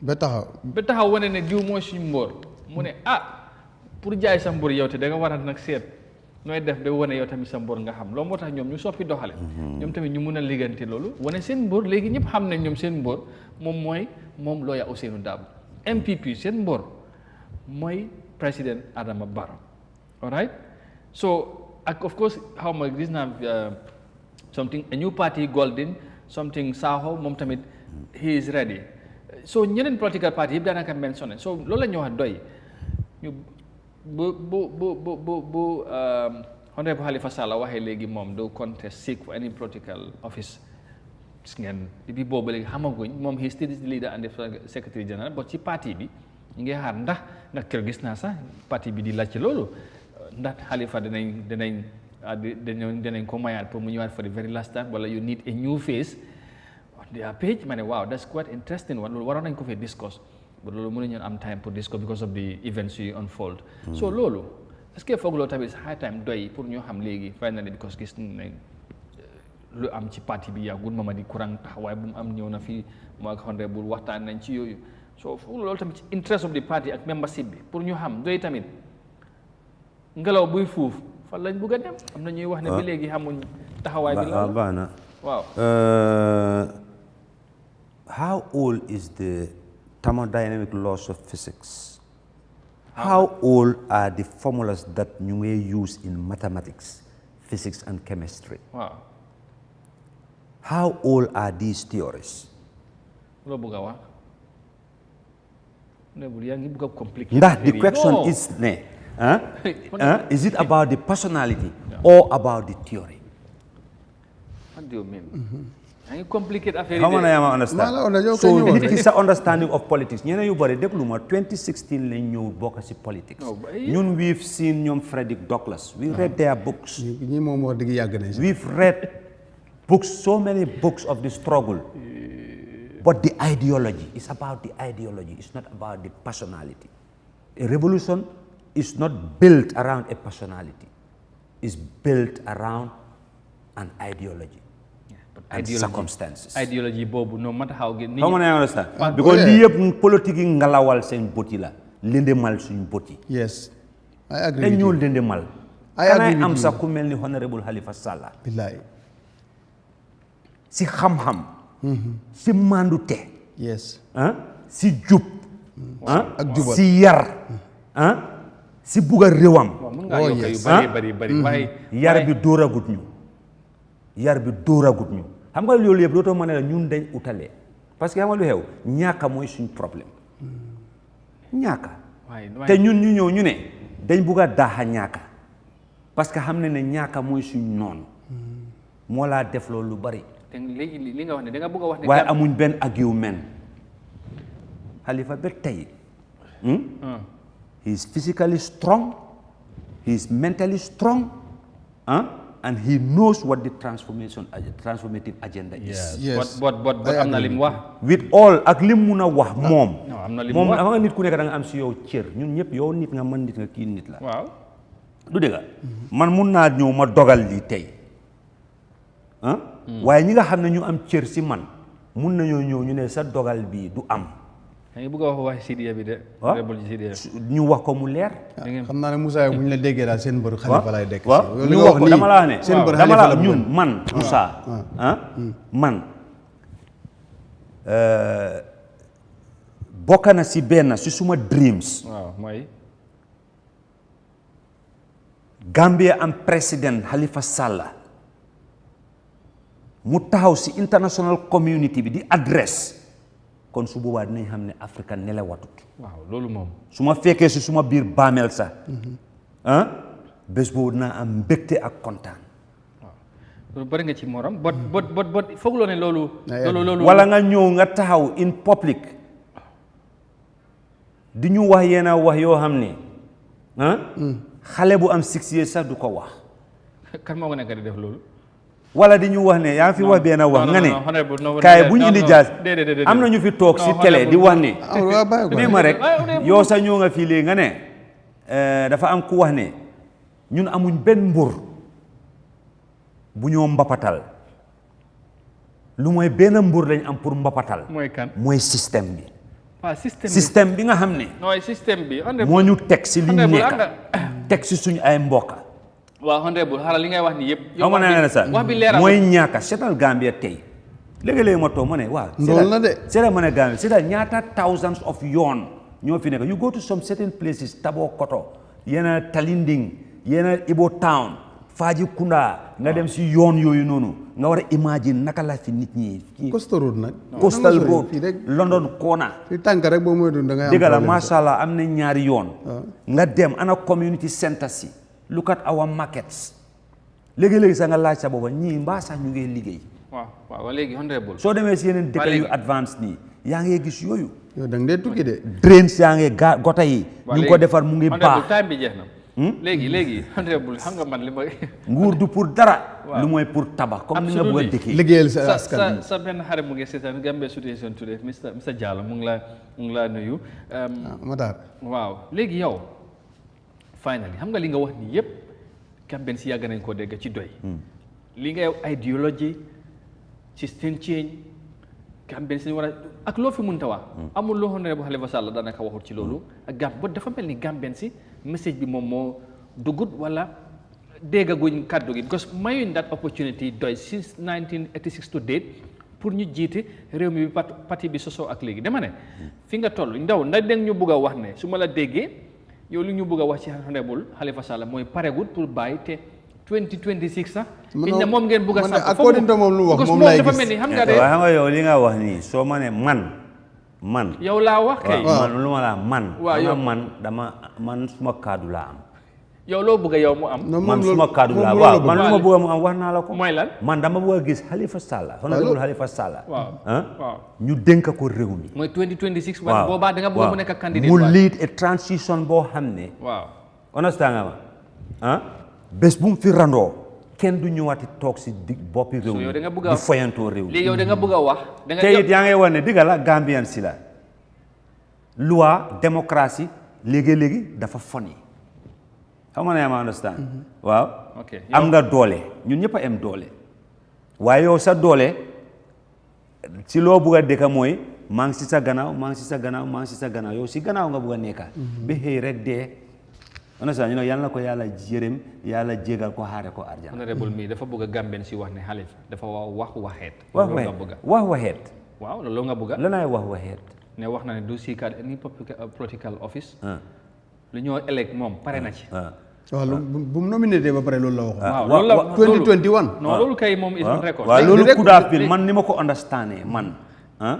understandé it was driven by either emotion or daf ko wax wi daanaka tuuti mu jooy waaw emotion la tuuti mu jooy ba pare maybe it could be a slip of the tongue because nit doo dee mun a contrôle loolu nag bul firi la of course noonu luñ ko firi kan nga ko mun a toolaaleel fii waaw loolu lu mu wax na loolu la wax rek kan nga mun a bu leen ko xacc bu indi ton kan nga ko mu fi mun a toolaaleel kon ci lan si ñuy saytu réew mi yëpp non amu fi morom am yàlla moo ko dénkul rek kan waaw am na fu mu féetoo réew mi waa ji programme bi mooy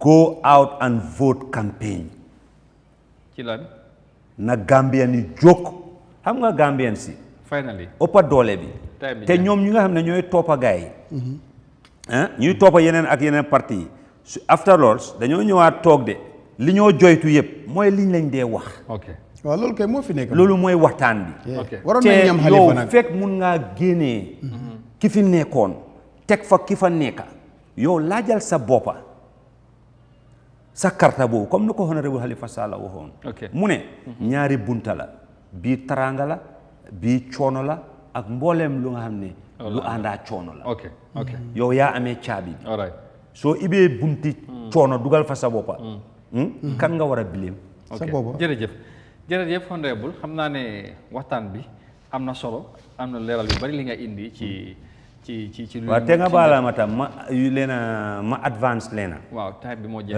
man wax bi ma la wax nii si mbiri honorable Halifa Sallah fu ne lañ koo déggee la noonu ñu baree ngee wax ne na ñëw mu taxawaat bii is the time 2026 waaw ñu bari te man dama dee jëflante nit yu bari kon mun nañ koo xaar mu ñëwaat 2026 na ñëw nañ ko indi Gambien ni vote ko su ko defee ku mel ni Halifa seen parti ñu bari fa ñun ñëpp am fa so léegi waaw mu ne bàyyi li ngeen ko waaye forcé indi leen keneen du noonu wax ji Moussa honorable bàyyi leen loolu rek nga ñu ne ñoom pare honorable daal moom non man moom bu ma sañoon mu jiite réew mi waaye moom moo ne mu du defaat waaw moo ne man dama bañ rek waaye Halifa kay moom foog naa ne réew mi si lu mu ne xam nga soo ko seetee moom moo ko si mën a génne soo ko seetee ñaari politique moo fi am soo gisee ma la ñaari politique a fi am te soo dégloo message yi si benn politique bi mooy yaa ngi advance xam nga bés bu Gambien si nañ génn foofu ne leen politique of issues lanaay xew